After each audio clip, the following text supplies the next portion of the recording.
Welcome back to New Rockstars. I'm Whitney Van Laningham, and it's time to grab a Corona, say grace at a barbecue, and fast 10 your seatbelts, because Fast X is finally here! We've got a lot to talk about from the latest Fast and Furious film, including brand new characters, throwback plot lines, and about a zillion lingering questions after that cliffhanger of an ending. So today, I'm taking you frame by frame through Fast X to cover all the details you might have missed. This is your spoiler warning! The movie opens up with a flashback to 10 years ago during the events of Fast 5 at a police station in Rio de Janeiro, the base of operations for drug lord Hernan Reyes' criminal empire. At the end of Fast 5, the Fast family robs Reyes of millions of dollars by yanking a vault of his money straight out of the wall of his corrupt police station. In Fast X, we see the other side of the family's greatest heist from the perspective of Reyes and his flamboyant, knife-licking son Dante. Reyes tasks Dante with capturing Dom and the crew, imparting with him the Reyes family motto, "When suffering is owed, death is never payment." In the background of this scene, you can see Ames is back behind Reyes, foreshadowing his rise to power as Dante's ally. But after Dom starts swinging the vault around the freeway like a deathly yo-yo, Dante and Reyes are struck, and Dante falls in the drink. While his near-death experience and skull fracture didn't exactly knock some manners into Dante, he was always dangerous, with this opening scene stating that he's plucked the eyes and tongues out of those who have crossed him. In the present day, Dom teaches little Brian to Tokyo drift and bust donuts on the roof of a parking structure in Angelino Heights, overlooking LA's city skyline. These two opening scenes, a heist followed by a guy named Brian doing donuts in a parking lot with the skyline in the background, mirror the first two scenes of the first Fast and Furious. Back at the family barbecue at the Torretto home, great-grandma Abuelita serves up her famous maduros, aka fried sweet plantains, and is low-key dressed like Elvis Presley. We know she's family because she drinks Corona, the established beer of the Torretto family, as revealed in the first Fast and Furious. Also, Roman takes the first bite while Abuelita is giving grace, breaking the spirit of the house rule established in Furious 6.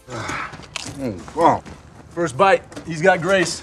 House rules, man, house rules. Tej makes Han a Tinder account to get him back out there. It's been years since Gisele died in Fast and Furious 4, and he wants his homie to find someone hot and special. Adorably, we also hear Brian call Letty mom for the first time in this scene. For knowing how much Dom loves family, I'm sure that little B knows all about his biological mom, Elena, too. In Dom's garage, Han tells Dom, "We've come a long way from the two of us popping gas trucks in the DR, and the two of them clink Coronas and say Los Bandoleros for life." This is a nod to the 2009 Fast companion short titled Los Bandoleros, in which Dom recruits Han for a heist to steal gasoline for the local townspeople. Behind Dom, you can see a box with the logo of Tej's Auto Service, aka Tej's second garage that he opened at the end of Fast 5. The camera pans over old photos pinned to Dom's bulletin board, including one of Mia behind the wheel from her first date with Brian, Brian and Dom working together on an engine when they reconciled their friendship in the fourth movie, Han drinking at the family dinner in Furious 6, Tej and Roman at the end of Fast 5 as they boast about their new wealth, Brian and Roman in Miami from Too Fast, Dom driving Letty to jog her memory in the 7th film, Dom and Jesse teaching Brian about cars in the 1st film, and finally, Dom and Brian with their signature cars at the end of Fast 7. This board also has a pit pass from Dom's childhood days servicing his dad's car, and a couple pink slips, presumably from cars he's won in street races. During this little trip down memory lane, the instrumental version of See You Again by Wiz Khalifa and Charlie Puth plays in the background, aka the song that was commissioned in memory of Paul Walker for Furious 7. In the other room, Letty and Dom are about to bone down when Dom tells Letty he's afraid of losing a wife or a son. Letty replies, "That's not gonna happen again," calling back to her fake-out death and subsequent amnesia from Fast and Furious 4 and Fast and Furious 6. We also get a pan over to a photo of their wedding in Furious 7. Cipher, a woman who until now has never had a good haircut, and the mastermind from Fate of the Furious and F9, shows up bloody on Dom's doorstep. She reveals that Dante approached her for help, stole her tech, and is planning to use it to make the family suffer. After Dom has her taken to a black site prison by the agency, he finds out that Roman, Tej, Ramsey, and Han were sent on a mission in Rome as a trap. In Rome, Tej wears a $2,000 off-white brand Letterman jacket, Roman drives a gold Lamborghini Gallardo, and Han drives an orange and black Alfa Romeo, keeping to his recurring color theme set by the 1997 Mazda RX-7 he raced back in Tokyo Drift. When Ramsey surprises Tej with her car knowledge, she replies that she knows stuff now, a callback to the fact that she didn't even have a driver's license when we last saw her in F9. Roman reveals that he's included an RC car with a model of tiny Tej on top. As it zooms down the street, it repeats his most famous line from Too Fast, Too Furious. All right, fire 'em up!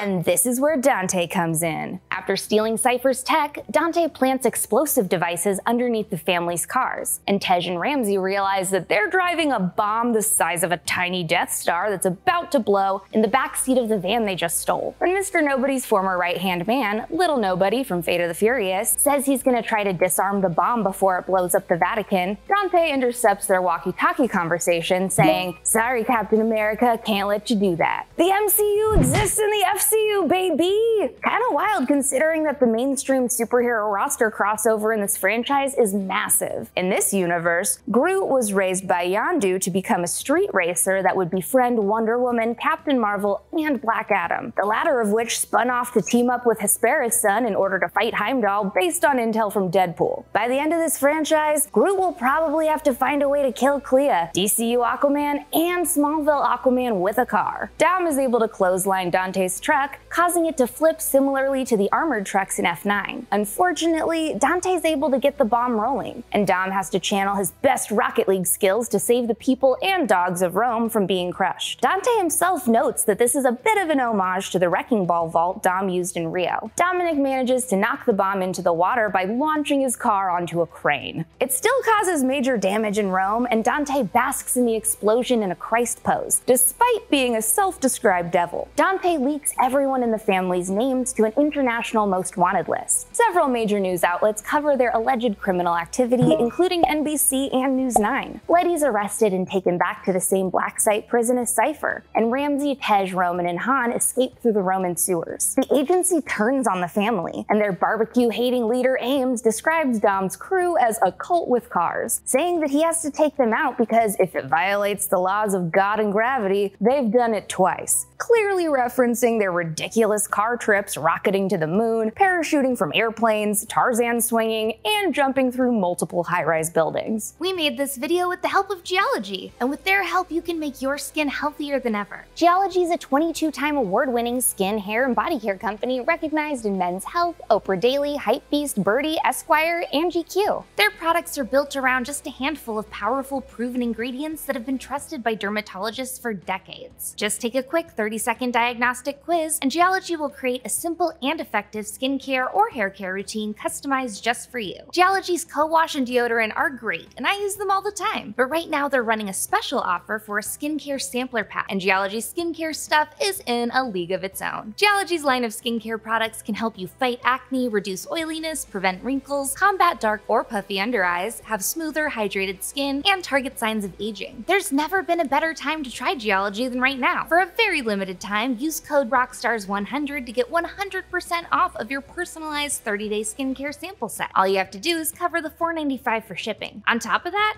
new Rockstars fans get an exclusive bonus offer of up to 50% off on an additional skin, hair, and body product of your choice when you add it to your trial. Click the link in the description or go to geolog.ie/rockstars100 to get started. Dom stands in front of the Colosseum before meeting with Queenie Shaw in Rome, where he quotes Saint Venerable Bede, an English Benedictine monk from the Middle Ages, when he muses, "When Rome falls, so will the world." I had no idea that Dominic Torretto was a literary scholar, but this proves that this man truly can do anything. Queenie mentions Roman Holiday, a rom-com from the 50s starring Audrey Hepburn and Gregory Peck. Dom asks Queenie to get a message to Mr. Nobody, confirming that he is still alive, and that his off-screen death in Fast 9 really was a fake-out. Ames sicks the agency on Mia, Brian, Little Brian, and Abuelita, and several henchmen attack the Torretto home where Mia and Brian are playing Hot Wheels Unleashed. When Mia accuses Little B of cheating at the game, he quotes his father from the first film. It don't matter if you win by an inch or a mile. Winning's winning.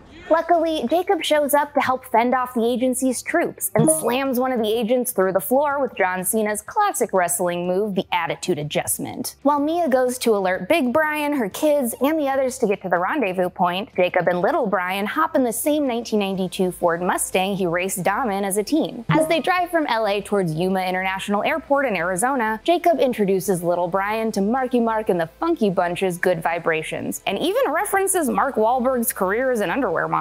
At the airport, they run into cameos by actress Debbie Ryan and her husband Josh Dunn of 21 Pilots. Reportedly, the pair are big Fast fans, even including a nod to the franchise in their wedding vows. Tess finds Dom at a bar in Naples, Italy, where she reveals that she stole God's Eye from the agency, a software invented by Ramsey back in Furious 7, and tells him that Dante pinged from a location in Rio. When she arrives to kick ass and drink beer, she's wearing a jacket with the words "Good Vibes Only" on the back. During their conversation, Tess jokingly refers to Dom's Rio heist by saying that she doesn't trust vaults. People can just pull them straight out of walls. She also confirms that her father is missing rather than dead, so we'll definitely see him pop up in one of the next 2 movies. Dom asks Tess to get Letty out of prison, and she sets a plan in motion to free her. When Tess meets Letty in the Black Site prison, she wins her trust by talking about her scars. This is the same way that Dom started to earn her trust back in Furious 6, back when she had amnesia. In Rio, Dom is greeted by Diogo, a Brazilian street racer that we met back in Fast 5, Isabel, Dom's baby mama and Elena's sister, and a bunch of girls shaking their butts. As Dom, Diogo, Dante, and Isabel line up to race, a remix of Daddy Yankee's Gasolina plays, because it's just not a Fast and Furious movie without butts and gasolina. As the racers pull up to the starting line, the camera work mirrors the street race in Too Fast, Too Furious. Sadly, Dante seemingly kills Diogo with an explosive during the race, but who knows? Anybody's fair game to come back to life in these movies. Dom manages to save Isabel, and back home, she laments that she, a street racer, had nothing in common with her sister, a cop. Dominic tells her that in his experience, cops and street racers can learn to get along, a nod to the brotherhood he formed with Brian. Actually,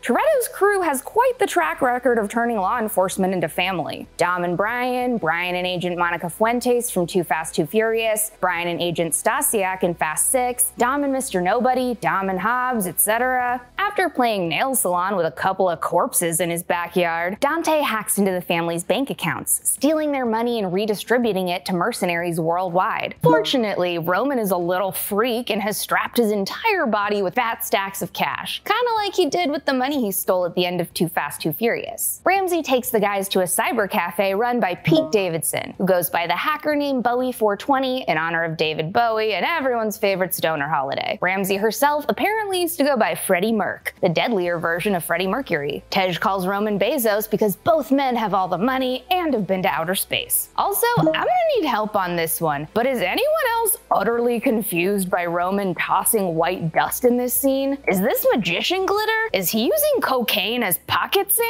At the Black Site prison, Letty awakens next to Cipher, who knocks out the guards and tries to help Letty escape. Letty obviously decides to kick her ass for being the mastermind behind most of the family's hardships over the last several movies. But when she shimmies up a shaft to escape a few scenes later, she learns the hard way that they're being kept in Antarctica. Cipher hands her a snowsuit, and the two of them make their way across the frozen tundra, where they're met by Gisele, who, surprise, isn't actually dead. She's driving a submarine beneath the ice, a nod to the submarine from Fate. Damn, she's gonna be pissed when she finds out that Han made a Tinder right before she came back to life. Back in Rio, Isabel finds Elena's old police files on Dante, who has a long record of psychiatric hospital stays and jail time on his resume. Believing that he'll find answers at the old police station where he and Brian stole the vault all those years ago, he heads over. Instead, he finds a dark room filled with TV screens, each featuring a slideshow of Dom's family photos, including the scene from the beginning of F9 where Ramsey, Tej, and Roman show up at Dom, Letty, and Little Brian's home off the grid, baby photos of Little B, Mia and B running out of the Torretto house after the attack, a photo of the whole crew, including Big Brian, and Dom and Letty's wedding photo. Dante also replays images from the day his father was killed on the bridge in Fast 5. After calling Dom on a pink rotary phone to threaten him, Dante has him arrested by the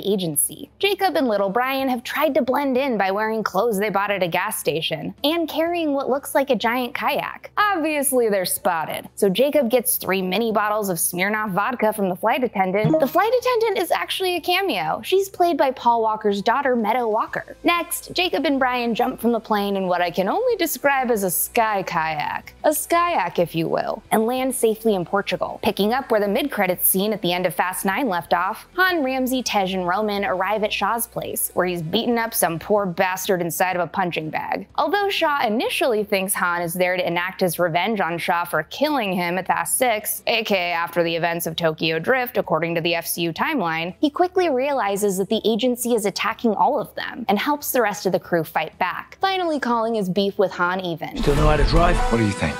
When Ramsey pulls up her computer to show Dante's next targets, we see images of Sean Boswell from Tokyo Drift, Agent Fuentes from Too Fast, Too Furious, Queenie Shaw, Buddy from F9, and Tego Leo and Rico Santos from The Fast and the Furious 1. Shaw's safe house also houses some notable cars from his family's past. There's his McLaren 720S from Hobbs and Shaw, and his brother's ramp car. Back in Rio, Dante lures the convoy transporting Dom to the same bridge where his father was killed years ago. When Tess shows up, Dante asks Dom if he likes ballet, saying that he adores Swan Lake, while Dom seems like more of a nutcracker guy. A version of Tchaikovsky's Swan Lake begins to play in the background as Dante shoots Tess, steals God's eye from her, and heads off to find little Brian. Over in Portugal, Jacob and little Brian are waiting for the rest of the family to arrive at Jacob's tunneled safe house when Dante's mercenaries arrive. They bust out in Jacob's custom-built cannon car, and honestly, little Brian expresses way too much joy when he murders like 10 grown men with families using the cannon launcher. The brief shot of Jacob pulling out of the safe house's cave is intended to be reminiscent of the cave race in the 4th film. Sadly, after Dom catches up, Jacob makes the choice to sacrifice himself to save his brother and nephew,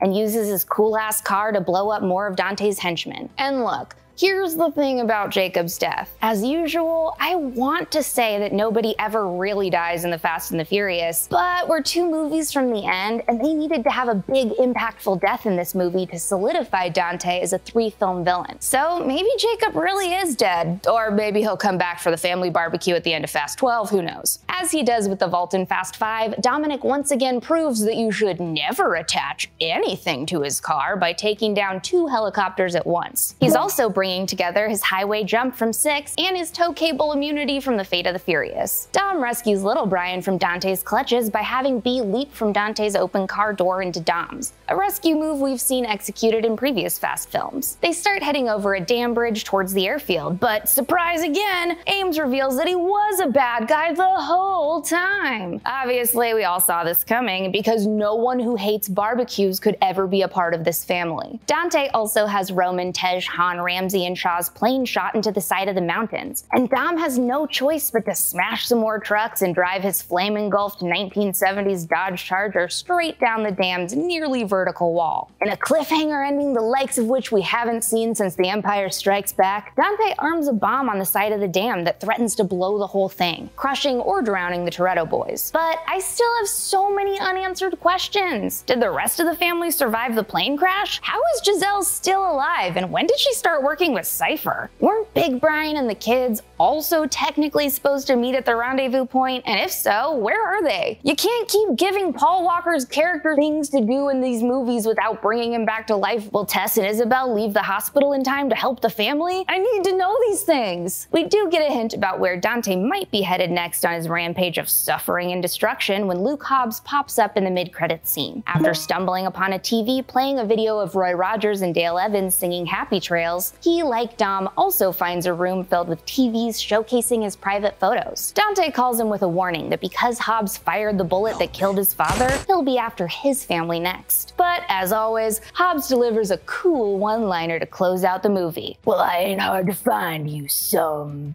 bitch." Follow me on Instagram and Twitter at Whitney Puppy, follow New Rockstars, subscribe to New Rockstars for more analysis of everything you love, and thanks for watching. Bye!